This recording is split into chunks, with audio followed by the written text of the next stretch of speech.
قربانی حضور جس دن مدینے آئے اس وقت شروع فرمائی، اور ہر سال حضور قربانی دیتے تھے، ہر سال 2 جانور ذبح فرمائے۔ یا رسول اللہ صلی اللہ تعالی علیہ وسلم 2 کا کیا مقصد فرمایا؟ ایک میری طرف سے، ایک میری غریب امت کی طرف سے۔ یا رسول اللہ صلی اللہ علیہ وسلم کس طرف سے فرمایا؟ ایک میری طرف سے، ایک میری امت کی طرف سے۔ کبھی فرمایا ایک میری طرف سے، ایک میرے اہل بیت اور میری امت کی طرف سے۔ 2 جانور حضور نے ذبح فرمائے، اور پھر میرے حبیب پاک صلی اللہ تعالی علیہ وسلم کے غلام مولا علی شیر خدا، ابن ماجہ کی روایت ہے، حضرت علی شیر خدا فرماتے ہیں کہ نبی پاک علیہ الصلوۃ والسلام 2 جانور ذبح کرتے تھے۔ خود حضرت علی کی جب باری آئی تو انہوں نے بھی 2 فرمائے۔ تو صحابہ نے پوچھا کہ علی 2 کیوں؟ 2 کس لیے؟ تو حضرت علی رضی اللہ تعالیٰ عنہ فرمانے لگے مجھے میرے حبیب نے وصیت فرمائی تھی کہ علی تو نے 2 کرنے، ایک اپنی طرف سے کیا کرنا، ایک میری طرف سے کرنا۔ تو میں ایک اپنی طرف سے دیتا ہوں، ایک اپنے نبی پاک کی طرف سے دیتا ہوں صلی اللہ علیہ۔ 2 جانور۔ آپ لوگوں نے سنی ہوئی ہے یہ بات کہ مہینہ کھانا نہیں پکتا تھا حضور کے گھر میں۔ حضرت عائشہ فرماتی ہیں 3 چاند اور 3 سورج اکٹھے کبھی نہیں دیکھے جب ساتھ روٹی بھی کھائی ہو، یعنی 3 دن مسلسل کبھی کھانا نہیں کھایا۔ قربانیاں کتنی دی بولیے؟ حضرت علی شیر خدا کا مکان کوئی نہیں اپنا، کوئی گھر نہیں بنایا۔ مولا کائنات شیر خدا، میں نے یہ بات پھر دہرا رہا ہوں، پہلے بھی میں نے عرض کی تھی، پکا کرنے کے لیے دہرا رہا ہوں۔ حضرت علی کا کوئی کاروبار نہیں بظاہر۔ بی بی صاحبہ فرماتی ہیں کہ کئی ہفتے صرف سرکہ اور کھجوریں۔ قربانیاں کتنی؟ اسی سارے صاحب لان ٹورے ہیں کہ ساڑھے تے لگ دی ہے کہ نہیں، پکا۔ اور پھر جب بات ہوتی ہے دینے کی تو ماحول اور ہوتا ہے، جب لینے کی باری ہوتی ہے تو ماحول اور ہوتا ہے۔ قربانی واجب ہے اس شخص پر جس کے پاس 52.5 تولے چاندی یا 7.5 تولے، لیکن میں 7.5 تولے والا فتویٰ نہیں دیتا، میں 52.5 تولے چاندی والا فتویٰ دیتا ہوں، اس لیے کہ 52.5 تولے چاندی تو شاید تولہ یا 1.5 تولہ سونے کے برابر ہی ہو جائے، ٹھیک ہے نا جی؟ تو 7.5 تولے سونا 50-60 ہزار روپیہ جس آدمی کے اکاؤنٹ میں موجود ہے وہ قربانی کرے۔ بلکہ امام شافعی رحمۃ اللہ علیہ فرمایا کرتے تھے جس نے 3 کمروں کو تالا لگایا ہوا ہے وہ 3 کمرے فارغ ہیں، اس کے کسی کام کے نہیں، ان کی قیمت کا حساب لگائے۔ اور چھت پہ سٹور بنا دیا ہے، کوئی مطلب نہیں اس کا، اور جو ویسے رکھے ہوئے ہیں کوئی معنی ہی نہیں کمرے کا، اماتے تھے حساب لگائے، قربانی کرے۔ رب کریم کی بارگاہ میں دینے کا جب معاملہ آیا تو تم گول کر گیا کام۔ میرے رسول کائنات سرور عالم صلی اللہ علیہ وسلم کا جب اپنے لیے چیزیں استعمال کرنے کا ماحول ہے تو محبوب پاک علیہ الصلوۃ والسلام نے مہینہ روٹی نہیں پکائی۔ یہاں جو آدمی ہر جمعرات کو 4 کلو بکرے کا گوشت پکاتا ہے اور ہر تیسرے دن مرغی کا گوشت لاتا ہے، وہ قربانی کی باری آتی ہے تو کہتا ہے میرے پہ لگتی نہیں، وہ ٹھیک ہے ابا جی لے آئے، ابا جی کی طرف سے قربانی ہے، اس دفعہ ابا جی کی، اگلی دفعہ اماں جی کی، اس سے اگلی دفعہ دادی جی کی۔ او خدا کے بندو، جس آدمی کے پاس پیسے ہیں پہلے اپنی قربانی واجب ہے۔ میری بات کی سمجھ آ رہی ہے عزیزوں کو؟ جو آدمی صاحب استطاعت ہے پہلے کس کی قربانی کرے گا؟ وہ کمائی کرتا ہے، اس کے اپنے اکاؤنٹ میں تنخواہ آتی ہے، ابا جی کے اکاؤنٹ میں نہیں آتی۔ اس نے اپنا بینک بیلنس چوری بھی رکھا ہوا ابا جی سے، پہلے اپنی قربانی کرے۔ اگر اس کو شوق ہے، دل کرتا ہے تو ایک اور خریدے، پھر ابا جی کی طرف سے کرے۔ اگر اللہ نے توفیق دیا تو ایک اور خریدے، اماں جی کی طرف سے کرے۔ اور اگر اس کے دل کو اللہ ٹھنڈک عطا کرے، سکون کرے، تو پھر اپنے رسول کی طرف سے بھی قربانی دے، پھر اپنے محبوب کی جانب سے بھی قربانی کرے۔ نبی پاک صلی اللہ تعالی علیہ وسلم نے ہر سال 2 قربانیاں دی، 10 سال، کل کتنی ہوگی 10 سالوں میں بولیے؟ اور جب حضور حج کرنے گئے نبی پاک نے 63 اونٹ ذبح فرمائے۔ ایک اونٹ میں کتنی قربانیاں ہوتی ہیں؟ 63 اونٹ حضور نے ذبح فرمائے۔ اور حدیث بڑی مزیدار ہے، حضرت ابو ہریرہ رضی اللہ تعالیٰ عنہ فرماتے ہیں کہ جب اونٹ ذبح کرنے کی باری آئی تو ہم سوچ رہے تھے، پریشان تھے کہ یہ تو بڑا مشکل ہے ذبح کرنا، بڑا مشکل ہے، اس کو تو نہر کرنا پڑتا ہے، گرانا پڑتا ہے، باندھنا پڑتا ہے، سب سے مشکل کام اونٹ ذبح کرنا ہے۔ تو نبی پاک صلی اللہ علیہ وسلم کی تو عادت کریم ہے، اپنے ہاتھ سے ذبح کرتے ہیں حضور، وہ ہمارا اللہ خیر کرے، اب اللہ ہی حافظ ہے۔ ذبح کرنا تو دور کی بات ہے، ہمارا جو BA پاس لڑکا ہے نا اس کو ڈر آتا ہے جانور کے پاس کھڑے ہوتے ہوئے، کہتے ہیں بچوں کو اندر لے جاؤ، 10 سال کا 12 سال کا اندر لے جاؤ، ذبح کرنا روئے گا۔ اور بس کرو یار، یہ کس قوم سے تمہارا تعلق پڑ گیا ہے؟ ہمارے تو 12 اور 14 سال کے معوذ اور معاذ ابو جہل کی گردن کاٹ کے رکھ دیا کرتے تھے، اور تو بچہ بکرا ذبح کرنے سے ڈرا رہا ہے، اس کو کھڑا کر لا کے۔ قربانی تو جہاد کی ٹریننگ ہے، وہ کھڑا کر، اس کو کہا بیٹا یہاں کھڑا ہو، اللہ کے راستے میں بکرے کی گردن کاٹنی ہے، اگر کوئی شخص خدا رسول کے دین کی مخالفت کرے، کفر کا جھنڈا اٹھائے تو اس کی گردن بھی کاٹنی ہے۔ یہ ٹریننگ ہے بچوں کے لیے، یہاں عجیب ماحول ہے، ڈر لگ رہا ہے، پیچھے ہٹ جاؤ۔ اور جس صاحب کی قربانی ہے وہ بھی کوئی 1.5 کلومیٹر کے فاصلے پہ کھڑے ہیں، دور کھڑے ہو کے دیکھ رہے ہیں، نفیس ہی بڑے ہیں جناب، لطیف ہی بڑے ہیں، کپڑوں کو کوئی قطرہ خون کا لگ گیا تو بڑی مصیبت بن جائے گی۔ اور امیر آدمی اس کا تو گھر کسائی نے خود فون کیا ہے کہ صاحب سب سے پہلے میں آپ کے گھر آؤں گا، اس کو پتہ ہے کہ منہ مانگی قیمت ملے گی۔ مہربانی فرمائے، قربانی میرے رسول پاک صلی اللہ علیہ وسلم سے زیادہ نفاست والی طبیعت کسی کی نہیں۔ صحابہ کہتے ہیں اتنا حسین محبوب کا انداز تھا کہ کبھی کپڑوں پہ مکھی بھی نہیں بیٹھی تھی. اور حضور سے ہم سلام لیتے تھے, دست مبارک چومتے تھے تو ہمارے ہاتھوں سے کستوری کی خوشبو آنے لگتی. اور فرماتے ہیں نبی پاک کا ہاتھ یوں ہوتا تھا کہ برف بھی اتنی ٹھنڈی نہیں جتنا پیارا حضور کا ہاتھ ٹھنڈا ہوتا تھا. پھر بھی حضور دست مبارک میں خنجر پکڑتے, جانور کو لٹاتے اور اپنی تہمت کو سمیٹتے اور اللہ کے حبیب گھٹنا رکھتے اس کی گردن پر اور بسم اللہ اللہ اکبر کہہ کے ذبح فرماتے. حضور خود دست مبارک سے تو اتنا زیادہ نازک مزاج ہو گیا ہے کہ اب یہ والی سنت ادا کرنا مشکل ہو گیا تیرے لیے. 63 اونٹ ہیں. اور صحابہ کرام علیہم رضوان فرماتے ہیں کہ حال یہ ہے ہم سوچ رہے ہیں کیسے ذبح کریں گے, کیا کریں گے, کیسے گرائیں گے. اور نبی پاک صلی اللہ علیہ وسلم کہتے ہیں ہم ابھی سوچ میں ہی تھے کہ حضور نے چھری پکڑی. خنجر جب حضور نے اٹھایا تو فرماتے ہیں اونٹ دوڑتا ہوا آیا اور نبی پاک کے سامنے آ کے لیٹ گیا. فرماتے ہیں اللہ کے رسول نے بسم اللہ اللہ اکبر کہہ کے ذبح کیا, اس نے ٹانگ بھی کوئی نہیں ہلائی, پیر بھی کوئی نہیں ہلایا. وہ کسی شاعر نے بڑی عجیب بات کہی تھی, اس نے کہا پھنسی جو دام میں بلبل تو لگی یوں کہنے کرے گا قتل کیا تو نے جب اسیر مجھے, کباب شمع کے شعلے پہ کیجیو سیاد, شکل گل نظر آئے دم اخیر مجھے. وہ کہتے ہیں بلبل کو شکاری, سیاد شکاری نے پکڑ لیا بلبل کو, تو سیاد سے بلبل کہنے لگی تو نے پکڑا ہے تو قتل تو کرے گا ہی نا, کھائے گا تو صحیح, ایک میری منت ہے. شکاری کہنے لگا وہ کیا, تو بلبل کہنے لگی جب تو مجھے ذبح کرے نا اور پکائے تو مجھے پھول سے بڑی محبت ہے. اس طرح کرنا, کوئلے اتنے زیادہ دہکانا, اس قدر زیادہ آگ جلانا کہ ان کی شکل گلاب کے پھول کی طرح سرخ ہو جائے. تو جب تو مجھے ان پر جلائے گا تو مجھے تکلیف نہیں ہوگی, اس لیے کہ محبوب کا چہرہ جو سامنے آ جائے گا مجھے تکلیف نہیں ہوگی. پھنسی جو دام میں بلبل تو لگی یوں کہنے کرے گا قتل کیا تو نے جب اسیر مجھے, کباب شمع کے شعلے پہ کیجیو سیاد, اور شکل گل نظر آئے دم اخیر مجھے. اعلیٰ حضرت بریلوی علیہ رحمہ فرمایا کرتے تھے, فرماتے تھے بڑی تکلیف ہوگی جب جان نکلے گی.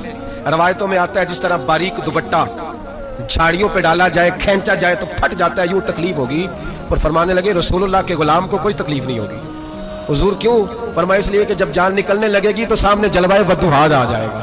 حضور کے جلوے ہوتے رہیں گے تو پتہ ہی نہیں چلے گا جان کیسے نکل گئی. پھنسی جو دام میں بلبل. تو صحابہ فرماتے ہیں کہ اونٹ دوڑتا ہوا آیا, حضور کے سامنے آ کے لیٹا, نبی پاک نے ذبح فرمایا اور فرماتے حد ہو گئی. حضور نے توجہ فرمائی تو دوسرا دوڑتا ہوا آ گیا, تیسرا آ گیا. حضرت ابو ہریرہ فرمایا کرتے اونٹ ایک دوسرے کو دھکے دیتے تھے, پیچھے ہٹ جا, پہلے میں نے جانا ہے.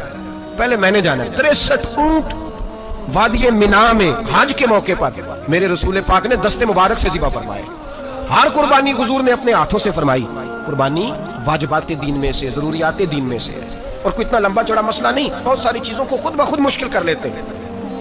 ٹی وی پہ خبر آتی ہے فیصل آباد کے 2 بیل ہیں, بولو اور ڈولو, پتہ نہیں کتنے من ان کا وزن ہے. ان سے پوچھا جا رہا ہے کہ بولو ڈولو کھاتے کیا ہیں, تو کہتے ہیں بادام کھاتے ہیں, مکھن کھاتے ہیں. یہ جناب پتہ نہیں ان کو دودھ کتنے کلو روز پیتے ہیں, اور بولو ڈولو بیچارے سے خود نہیں چلا جا رہا, لگ ایسے رہے جیسے وہ خود کہہ رہے ہیں مہربانی کرو ہمیں ذبح کر لو, اب تو اٹھا بیٹھا بھی نہیں جا رہا. او خدا کے بندو, دین کی اصل حقیقت کو سمجھو. یہ تو حضور نے فرمایا خوبصورت جانور لاؤ, یہ کس حدیث میں آیا کہ اسے بادام کھلاؤ؟ آج لوگ انسانوں کو روٹی نہیں مل رہی اور جانوروں کو بادام کھلا رہے ہو.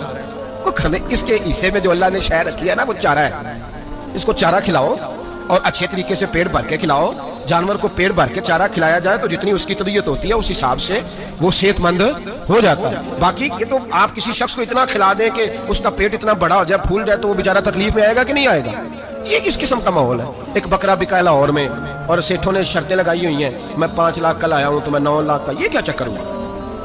مجھے اتنا کھلایا جی اس کو فلاں چیز. یہ کس نے کہا ہے کھلانے کا؟ بادام کھانا کس حدیث میں آیا؟ کس صحابی نے اپنے بکرے کو بادام کھلائے؟ کس نے مکھن کھلایا؟ کس نے پیڑے کھلائے؟ بس کرو, عجیب تماشا لگ گیا ہے. اور یہاں تو اتنی بری حالت ہو گئی ہے کہ عورتیں ناچنے لگی ہیں قربانی کے جانوروں کے آگے, بیبیاں بیچنے لگی ہیں. اللہ کے غضب کو آواز نہ دو. یہ قربانی ہے کہ ہر چیز کا, مذہب کی ہر شے کا مذاق بنا دیا ہے. جس دین نے عورت کی اپنی قربانی بھی ہو تو اس کو ذبح کرنے کی اجازت نہیں دی, مرد ذبح کرے گا. جو دین کہتا ہے کہ عورت ذبح نہیں کرے گی, وہ عورت بیچ سکتی ہے اللہ کے جانور. یہاں جس کا میں نے رمضان میں بھی کہا تھا, پھر بات دہراتا ہوں, سارا سال ناچتے گاتے ہیں اور عید کا موقع آتا ہے تو 2-4 مولوی بٹھا کے وہ دین سکھانا شروع کر دیتے ہیں. کوئی پتہ ہی نہیں, کوئی خبر ہی نہیں.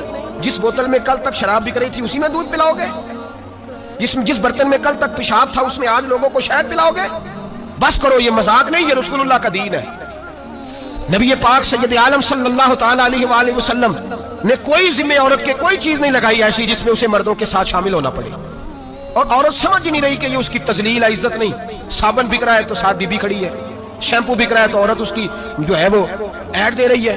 یہ عزت ہے عورت کی؟ رسوا کر دیا تم نے ہر شے میں عورت. اب قربانی کا جانور بھی بیوی بیچے گی؟ غیرت کہاں گئی اس قوم کی؟ میرے رسول پاک سرور دو عالم صلی اللہ تعالی علیہ وسلم کو کسی نے آ کے کہا فلاں قبیلے کے لوگوں نے عورت کو سربراہ بنایا ہے, عورت کو آگے لگا لیا. فرمایا تباہ ہو گئے وہ لوگ, انہوں نے عورتوں کو اپنے آگے پیشوا بنا لیا. جس رب نے عورت کو نبوت نہیں دی, امامت کرنے کا حق نہیں دیا, کس چکر میں لوگ پڑ گئے؟ 5 لاکھ کا جانور کس لیے لائے ہو؟ 5 لاکھ کا تفاخر کے لیے, دکھانے کے لیے؟ تو اگر 50,000 کا 60,000 کا بھی جانور لاتا تو اچھا آ جاتا. اور 50,000 کا جانور لائے تو 5 لاکھ میں کتنے آتے ہیں بولے؟ تو 10 جانور ذبح ہوں گے تو کتنے غریبوں تک گوشت جائے گا, کتنے گھروں کا بھلا ہوگا. ہر چیز کا چکر الٹا کر دیا گیا ہے. اور یہ صرف حج کے لیے ہوتی تو میرے رسول پاک ہر سال قربانی نہ کرتے, اور میرے نبی پاک قربانی دینے کا حکم. ایک اور بات بڑی لوگ پوچھنے لگے, کہتے جی گائے کی ہوتی ہے, بھینس کی بھی ہوتی ہے کہ نہیں؟ چلو جی اب نئی بات نکل آئی. حدیث پاک میں لفظ آیا اونٹ کا, نبی پاک نے فرمایا بکرا 1 سال کا, گائے 2 سال کی, اونٹ 5 سال کا. حدیث میں لفظ آ گیا اونٹ کا. آپ کو بندہ کہے پہلے بتائیں نر کا کہ مادہ کا, تو میں کدھر سے آپ کو حدیث نکال کے دوں جس میں نر بھی اور مادہ علیحدہ علیحدہ ہو؟ حدیث پاک میں ذکر آ گیا دمبے کا, مینڈے کا. اب باقی جو سارے جاگ رہے ہیں نا, آپ غور فرمائیں, باقی ایک بکرا ہے, ایک چترا ہے, ایک دمبا ہے, ایک دیسی بکرا ہے, ایک پہاڑی بکرا ہے, تو علیحدہ علیحدہ لفظ کہاں سے نکال کے دیے جائیں؟ یہ ساری انواع ہیں, اقسام ہیں, نوع ہیں. اسی طرح بھینس بھی گائے کی ایک قسم ہے. امام اعظم ابو حنیفہ فرماتے ہیں نوع منہ, یہ اس کی ایک قسم ہے, نوع میں سے ہے, گائے کی نوع میں سے. آپ عام لفظ بولتے ہیں تو کہتے ہیں بکرا چترا گائے بھینس, عام لفظ ہے نا. تو جب گائے کہہ دیا تو آپ کو بندہ کہے گائے آیا تو پہلے بتائیں گائے تو ہے تو اس میں بیل شامل ہے کہ نہیں؟ تو گائے کی جتنی قسمیں ہیں نا, ہمارے محدثین بھینس کو گائے میں شامل کر دیں. بھینس گائے کی ایک قسم ہے. تو نبی پاک صلی اللہ علیہ وسلم نے جب گائے کا لفظ استعمال کیا تو بھینس اس کے اندر آ گئی. تو اگر گائے کی قربانی جائز ہے تو بھینس کی قربانی بھی جائز ہے. اگر بیل کی قربانی جائز ہے تو کٹے کی قربانی بھی 100% جائز ہے. اس کے اندر 7 حصے ڈالے جائیں گے, اسے قربان کیا جائے گا, یہ جائز ہے. اگر آپ صریح لفظ نکال کے دکھانے کو کہیں گے تو پھر تو بڑی چیزوں میں لوگ الجھ جائیں گے. پھر کیسے نکالا جائے گا خسی کی جائز ہے کہ نہیں, جو خسی نہیں اس کی جائز ہے کہ نہیں, فلاں کی. تو ان تفصیلات, ہاں بہت ساری چیزوں کی تفصیلات حدیث میں ہیں, لیکن ساری چیزوں کی موجود نہیں. اس لیے میرے عزیز یاد رکھیں, بھینس کی قربانی بھی ہوگی, گائے کی بھی ہوگی, بیل کی بھی ہوگی, کٹے کی بھی ہوگی. جن کی نہیں ان کی نہیں. ہم نے کبھی کہا ہرن کی قربانی بھی ہوگی یا مرغی کی قربانی بھی ہوگی. تو حدیث مبارکہ کے اندر جو چیزیں موجود ہیں ان کی جتنی اقسام ہیں ان سب کی قربانی کرنا جائز ہے. اور میرے نبی پاک صلی اللہ علیہ وسلم نے فرمایا جانور خوبصورت ہو, لنگڑا نہ ہو, کانا نہ ہو, زخمی نہ ہو, خوبصورت جانور لاؤ, اس کو لا کے ذبح کرو. لوگ کہتے ہیں چلو اتنے پیسے اللہ کے راستے میں دے دیں, تو یہ کافی نہیں کافی. مسلم شریف میں, بخاری شریف میں میرے نبی پاک سید عالم صلی اللہ تعالی علیہ وسلم نے فرمایا 10 ذی الحج کو اللہ کی نظر میں ابن آدم کا سب سے پسندیدہ عمل. لیکن نا 10 ذی الحج کو, کل 10 ذی الحج ہے تو بڑے کام ہوں گے, فجر کی نماز بھی ہوگی, تکبیرات تشریق بھی پڑھی جائیں گی. آج فجر سے شروع ہو گئی نا, 9 کی فجر سے لے کر 13 کی عصر تک تکبیرات تشریق پڑھی جائیں گی. اللہ اکبر, اللہ اکبر, لا الہ الا اللہ, واللہ اکبر, اللہ اکبر وللہ الحمد, اللہ اکبر, اللہ اکبر, لا الہ الا اللہ, واللہ اکبر, اللہ اکبر وللہ الحمد, اللہ اکبر, اللہ اکبر, لا الہ الا اللہ, واللہ اکبر, اللہ اکبر وللہ الحمد. کوشش کریں جب بھی پڑھیں 3 بار پڑھیں. تکبیرات تشریق بھی پڑھی جائیں گی, فجر کی نماز بھی کل ہوگی, عید کی نماز بھی ہوگی, لوگ اور بھی کوئی ذکر اذکار کریں گے. لیکن میرے نبی پاک صلی اللہ علیہ وسلم نے فرمایا 10 ذی الحج کو اللہ کو اپنے بندے کا جو کام سب سے زیادہ پسند ہے وہ یہ ہے کہ وہ اللہ کے راستے میں جانور کا خون بہائے. حالانکہ نمازیں بھی ہیں, اذکار بھی ہیں, تکبیرات بھی ہیں, سارا کچھ, پر اللہ کو سب سے زیادہ کیا پسند ہے؟ جانور کو قربان کرنا. یہ اللہ کو بڑے خوبصورت لفظ نبی پاک علیہ السلام نے فرمایا قربانی کا جانور قیامت کے دن اپنے سینگوں اور کھروں سمیت آئے گا, اور جس نے قربانی کی ہوگی اس کی بخشش کروا کے اسے جنت میں لے کر جائے گا. تو فرمایا ابن آدم کا سب سے پسندیدہ عمل یہ, سب سے پسندیدہ, کہ وہ 10 ذی الحج کو قربانی کریں, کوشش کریں خود ذبح کریں اپنا جانور. یہ حضور کی سنت ہے. یہ نہ ہو سکے تو نبی پاک صلی اللہ علیہ وسلم نے اپنے ہاتھوں سے ذبح کرنے لگے حضرت فاطمہ کا جانور. تو فرمایا فاطمہ ادھر آ کے اس کے پاس کھڑی ہو جاؤ, میں تمہارا جانور ذبح کرنے لگا. اپنے جانور کے پاس کھڑے ہوں. میرے جو بھائی ذبح کرنے کا کام کرتے ہیں نا, قصاب ہم کہتے ہیں, سارے